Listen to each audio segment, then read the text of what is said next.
Assalomu alaykum, hurmatli dasturchilar. Sizlar bilan bugundan boshlab JavaScript dasturlash tili bo'yicha darslarimizni birgalikda o'rgangan bo'lamiz. Avvalambor, sizlar bilan men Muxlisbek Mavlonov, o'zimning shaxsiy kompyuterimda sizlarga dasturlash tillari bo'yicha dars berishni bugundan boshlayman. Biz uchun kerak bo'ladigan birinchi dastur bu Visual Studio Code. Buni siz Google'dan Visual Studio Code saytidan ko'rib olishingiz mumkin.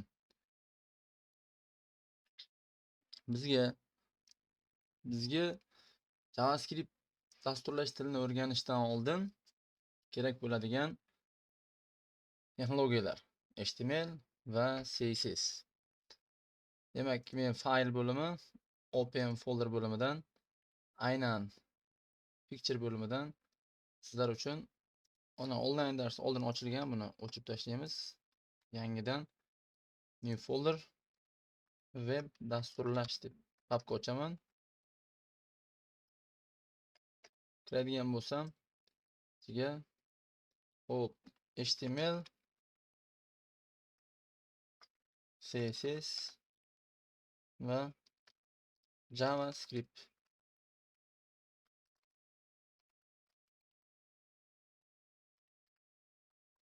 Mana JavaScript ichiga kiraman va yana papka ochamiz. Birinchi dars. Select folder qilamiz va bu joyga bizga yangi papka paydo bo'ladi. Xo'p, yes deb bosaveramiz. Xo'p, endi biz hozir papka chaqirishni o'rgandik, ya'ni papkani Visual Studio Code'ga chaqirishni o'rgandik. Endi navbat JavaScript kodlarini yozish uchun fayl ochishimiz kerak. index.html yoki script.js ikkalasi bu ham bizni JavaScript yozish uchun mo'ljallangan fayl turi hisoblanadi. HTMLda asosan HTML kodlari yozilsa, JavaScriptni qanday ishlatishimiz mumkin? Bodyning eng oxirgi qismida biz script yozib, aynan shu joyga biz JavaScript kodlarini yozsak bo'ladi. Demak, sizlar bilan bugun o'rganadigan ma'lumotlarimiz. Demak, men sekundamerde yoqib qo'yaman. Biz sizlar bilan bugun naqd 5 daqiqa vaqt ichida qancha ma'lumot o'rganamiz.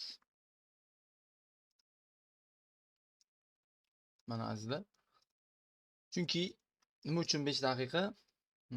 Kimdir birdaniga yarim soat o'rganish kerak desa, boyagi JavaScript dasturlash tili, nafaqat dasturlash, balki kompyuter sohasi bo'lgan qiziqishi birdaniga samasync, ya'ni diqqat degan narsa kimdadir shakllanmagan bo'lishi mumkin. Shularni hisobga olib, bugun birinchi darsimiz 5 daqiqadan boshlaymiz JavaScriptni o'rganish. Xo'p, birinchi ma'lumot JavaScript dasturlash tilida azizlar,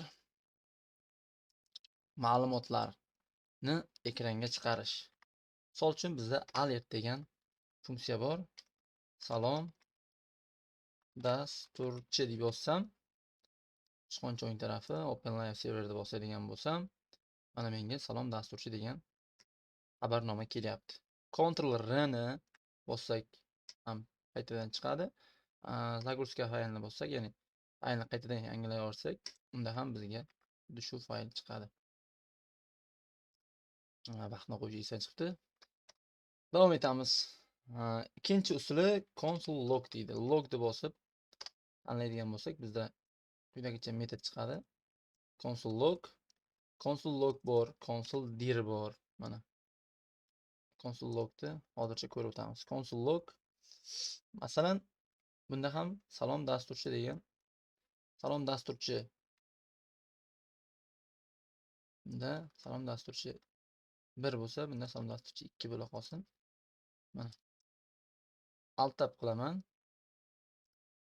E'tibor beramiz. Salom dasturchi 1, sichqoncha o'ng tarafi prosmotr kod, kimdadir inspect bo'ladi ingliz tilida. Mana salom dasturchi 2. Azizlar, ko'rdingiz. Davom etamiz. Endi navbat 3-yo'li bu document nokta body nokta inner html bor, inner text bor va text content bor. Mana uch xil yo'ldan ham foydalanishlaringiz mumkin. Endi HTML hozir farqini tushuntiraman.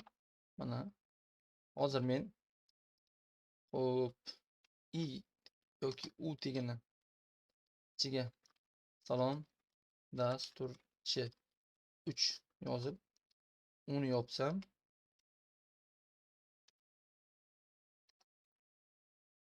e'tibor beramiz. Salom dasturchi 1, salom dasturchi 2 va mana bu yerda salom dasturchi 3 chiqdi. Va tagida chizig'i bor. Bu HTMLdagi u tegini ishlatganimiz uchun. Agar men shu joyda o'ziga inner text qo'yganimda edi, bodyning ichiga uni hech qanaqangi tag emas, xuddi shunaqa, qanaqa yozilgan bo'lsa, xuddi shunaqa ko'rinishda chiqarib beradi. Bu text oddiy. Text content ham xuddi shu holat mana. Text content ham xuddi shu holat. Demak, biz 3-yo'lida o'zi ham 3 xil yo'li bor ekan. Inner HTML, inner text, inner va text content. Inner HTML ikkalasidan farqi bu HTML kodlari yozsangiz ham HTML kodlarini o'qiy oladi. Bular o'qimaydi. Demak, inner HTML yozib qo'yaman. Bo'ldi. Birinchi o'rganadigan ma'lumotimiz shundan iborat edi. Xo'p, natijani ekranga chiqarish. Bu birinchi ma'lumot. Demak, 2 daqiqadan o'tibdi. Yaxshi. Keyingi ma'lumot o'zgaruvchilarni e'lon qilish. Let. Bu o'zgaruvchilarni e'lon qilishning kalit turi hisoblanadi. Misol uchun, parol barobar prompt. Bu ma'lumotni tashqaridan qabul qiladi. Prompt paroling printing deb yozdim. Tekshiramiz. Mishkani o'ng tarafi Open Live Server. Mana. Birinchi alert, undan keyin parolingizni kiriting deb chiqyapti. Misol uchun 3 1 bo'ldi. Ana endi parolingizni kiriting degan so'zni men body inner HTML ga chiqarmoqchi bo'lsam, shunday nusxa olaman. Barobar parol qo'ysam, hozir bizga salom dasturchining o'rniga parol qo'yib qoladi. Ctrl R ni bosaman, parol. Yangi parol deb yozaman. Okay. Qaytadan. Yangi parol. Enter. Mana ko'rib turibsizlar, boyagi salom dasturchi 3 ta o'rniga yangi parol degan yozuv paydo bo'lib qoldi. Nima uchun? Bu paytda siz bodyni ichiga inner HTML salom dasturchi yozgan bo'lsangiz, endi uni o'chirib ichiga parol, ya'ni yangi biz bu yerdan kiritayotgan, tashqaridan kiritayotgan parolimizni yuklab qo'yyapti. Agar oldingisini ham saqlab qo'ymoqchi bo'lsak, shunchaki plus qo'ysak, shuni o'zi kifoya. Ctrl R ni bosaman. Xo'p. Yangi parol. Okay. Qaytadan zagruzka bo'lyapti. Mana. Salom dasturchi orqasida yangi parol ham qo'shildi. Agar biz buni yangi qatorga tushirmoqchi bo'lsak, shunchaki mana 1 qo'ysak kifoya. Demak, azizlar, o'zgarishini e'lon qilish let, o'zgaruvchining nomi, prompt, parolingizni kiriting. Nima uchun let qo'yiladi? Tasavvur qilinglar. Yana bitta Ctrl C V qilib yana bitta parol ochsam, ikkinchi marta bitta o'zgaruvchini ochib bo'lmaydi. Agar letni olib tashlasam, mana bunda xohlagancha bir xil o'zgaruvchini e'lon qilish mumkin. Xo'p, buni hayotda nimaga o'xshatish mumkin? Bu degani siz bitta nomer olasiz, telefon raqam, o'sha raqamingizni yana boshqa odam oladi. Yana boshqa odam oladi. Va hokazo, bitta raqamni 10-15 kishi oladi. Bu degani sizga telefon qilmoqchi bo'lgan odam boshqaga adashib tushadi. Bu yerda maxfiylik, bu yerda xavfsizlik degan tushunchalar umuman bo'lmaydi. Let qo'ymasak, biz dasturimizda xavfsizlik va maxfiylik degan narsalar umuman bo'lmaydi. Shuning uchun let bizga ogohlantiradi. Oldin e'lon qilgan bo'lsak, обязательно mana qizil chizib qo'yadi va xatolik dasturda kuzatiladi.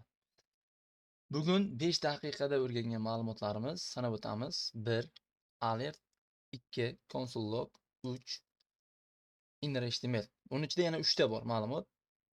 Bu degani biz 5 ta ma'lumot o'rgandik. Bu yoqda esa let va prompt.